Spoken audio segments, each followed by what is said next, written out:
Knock, knock, knock. Salutations, non-gender specific progeny that was conceived by an egg cell and a sperm cell uniting to form a zygote attached to the inside of the uterus, developed into a fetus, grew inside of the uterus to develop into a baby, then was birthed about 40 weeks after conception. Salutations, non-gender specific progenitor that was partially responsible for my conception and eventual birth. I am informing you that we are about to take part in the habitual ritual of gathering around a table and consuming food at a time that is after sundown, which is colloquially known as having dinner.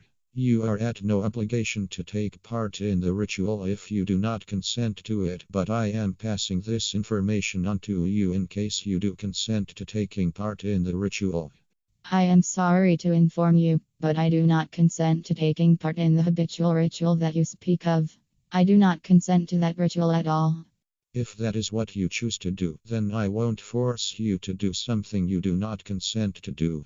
On a different note, I also want to suggest that your other non-gender specific parent, and I could convene into the section of the living establishment, colloquially called the living room, in approximately 1 hour after this point in time so that we can perform the involuntary action of respiration together, unless you believe that the ritual will trigger unpleasant emotions to be produced inside of your mind.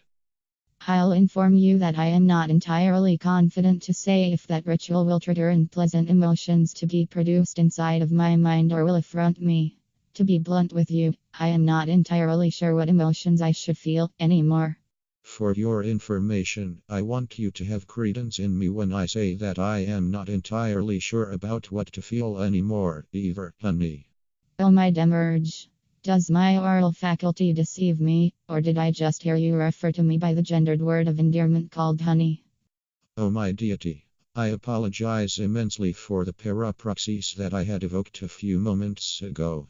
The action that you had committed immediately before your apology is considered by the general public as harassment. I fervently beseech of you that you do not create and share an internet post that details the events of the incident that had occurred moments ago on the social media website called Twitter.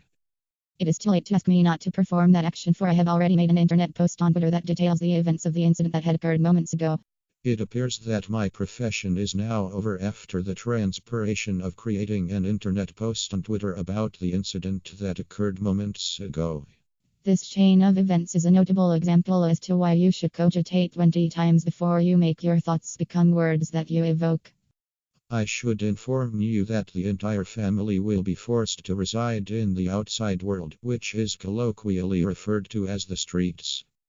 Those circumstances do not concern me in the slightest because I believe that the emotions that my mind produces supersede the welfare of the entire family. All right, then.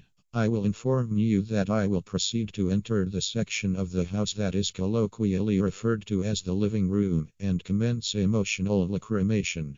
I have feelings of familial amativeness for you. If you do not feel like telling me that you reciprocate those feelings of familial amorousness for me as well, then you are not obliged to at all. I will not perform that action under any circumstances.